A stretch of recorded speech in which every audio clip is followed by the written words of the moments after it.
आज रात 8 बजे प्रधानमंत्री नरेंद्र मोदी का संबोधन होने वाला है। राष्ट्र के नाम एक बार फिर संदेश देंगे प्रधानमंत्री नरेंद्र मोदी।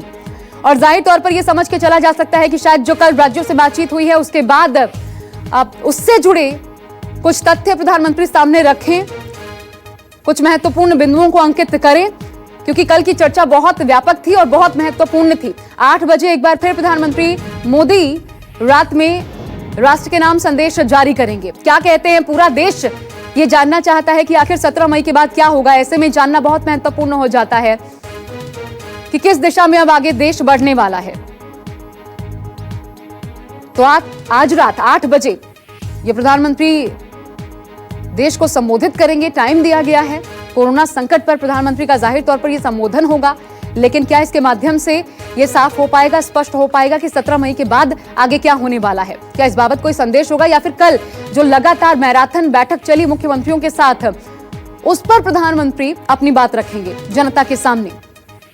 आज रात 8 बजे प्रधानमंत्री नरेंद्र मोदी एक बार फिर जनता के सामने होंगे और देश किन परिस्थितियों का सामना कर रहा है इस वक्त, जाहिर तौर पर यह भी समझाएंगे लोगों को, और आगे क्या किए जाने की जरूरत है। हो सकता है इसमें कुछ इशारा 17 मई के बाद क्या होने वाला है, या फिर पूरी तरीके से, क्योंकि यह नहीं कहा जा सकता कि कोई निर्णय सामने आ जाएगा 17 मई के बाद क्या होगा आज के इस संबोधन में। ऐसा इसलिए क्योंकि राज्यों से, अलग अलग राज्यों से सुझाव अभी मांगे गए हैं और उसी परामर्श के आधार पर, और यह सुझाव देने के लिए 15 मई शाम 5 बजे तक का वक्त दिया गया है। तो जाहिर तौर पर उसके बाद ही सरकार तय करेगी कि 17 मई के बाद क्या होना है।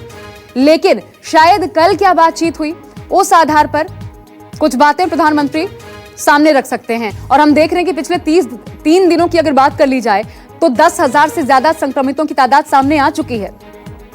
एक के बाद एक बढ़ते मामले ये अपने आप में बड़ी चिंता का विषय है, और ये तभी हो रहा है क्योंकि लॉकडाउन पीरियड में हम रहे हैं, और तब इस प्रकार मामलों में तेजी आई है। और जब छूट दी जाएगी तब क्या होगा, शायद ये चिंता भी राष्ट्र के सामने जब आएंगे तो व्यक्त कर सकते हैं। हम सीधा रुख करते हैं। मेरे साथ वरुण सिन्हा और मनीष कुमार, मेरे 2 सहयोगी इस वक्त जुड़ गए हैं। मनीष, सबसे पहले आपके सामने क्या माने, क्योंकि 15 मई शाम 5 बजे तक तो राज्य सुझाव देंगे, तो कोई निर्णय 17 तारीख के बाद का सामने आए ऐसा लगता नहीं। तो फिर क्या माने, कल जो बातचीत हुई है उस आधार पर प्रधानमंत्री कुछ बिंदु सामने रख सकते हैं आज रात 8 बजे? देखिए, तो सबसे क्लियर स्पष्ट है कि कल 5 घंटे की मीटिंग के बाद ऐसे में तमाम राज्यों से सुझाव मांगे गए थे, और अब प्रधानमंत्री का सीधे तौर पर देश को संबोधन, निश्चित तौर पे कई सारी बातें सामने निकल के आ सकती हैं। पहली बात यह कि अब आने वाले दिनों में क्या कुछ हो सकता है, और कल जो रूपरेखा हुई तैयार, क्या उस पर प्रधानमंत्री बोल सकते हैं? मनीष, बिल्कुल वरुण, देखिए कल कई राज्यों ने अपने अपने तरफ से सुझाव दिए, सभी राज्यों ने सुझाव दिए, और जिन राज्यों मुख्यमंत्रियों का भाषण नहीं हुआ था उनसे प्रधानमंत्री ने सुझाव मांगे, जो कि लिखित तौर पर उनको देने हैं। तो जाहिर तौर पर कहीं ना कहीं सरकार, अब देखिए रेलवे ट्रेन अब चलनी शुरू हो चुकी है। कयास ये लगाया जा रहा है एयरपोर्ट पे, जिस तरीके से तैयारी हम देख रहे हैं, माना जा रहा है कि 17 तारीख को जो लॉकडाउन 3 खत्म होगा तो उसके बाद शायद विमान सेवा भी घरेलू स्तर पे शुरू हो सकती है।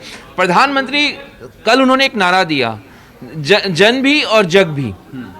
तो जन मतलब आम आदमी, जग मतलब पूरी संसार को देखते हुए कैसे गाड़ी आगे बढ़ाते रहना, इन तमाम बातों को ध्यान में रखते हुए लगातार वो हर जब भी मुख्यमंत्रियों के साथ बैठक करते हैं तो एक नारा भी देते हैं। लेकिन महत्वपूर्ण अब ये है कि किस तरीके से अर्थव्यवस्था की गाड़ी बढ़ाई जाए।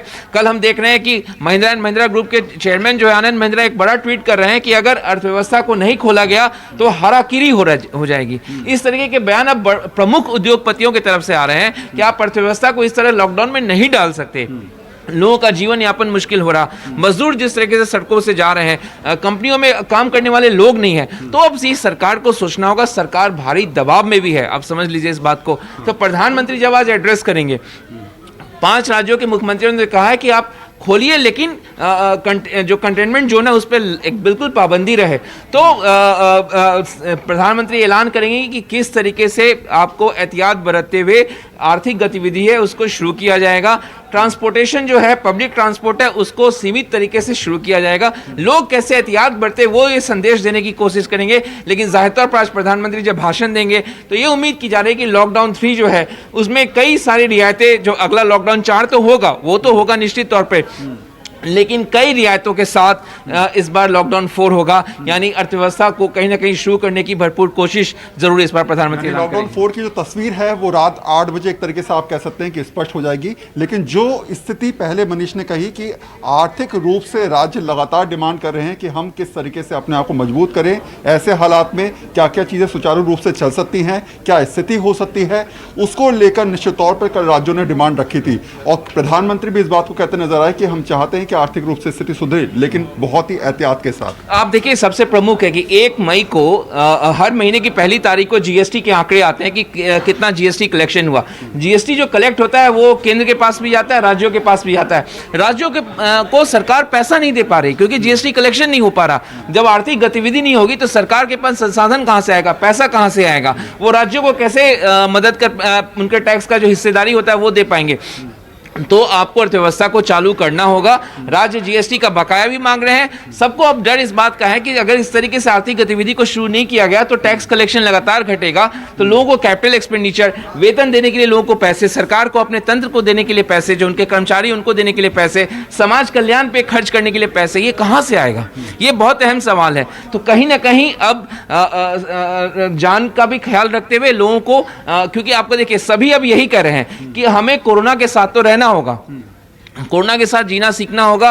कई बीमारी इस देश में पहले से भी हुए हैं, उसको साथ में रहते रहते लोगों ने जीना सीखा है, तो इसके साथ जीना होगा जब तक वैक्सीन नहीं आ जाता है। लेकिन आपको आर्थिक गतिविधि को चालू करना होगा और जाहिर तौर पर प्रधानमंत्री इसी बात को संदेश देने की कोशिश करेंगे, क्योंकि उन्होंने बार बार कल मुख्यमंत्रियों के साथ बैठक में इस बात को रिट्रेट किया कि आर्थिक गतिविधि को चालू करने की अब समय आ गया है, उसको चालू करना ही होगा।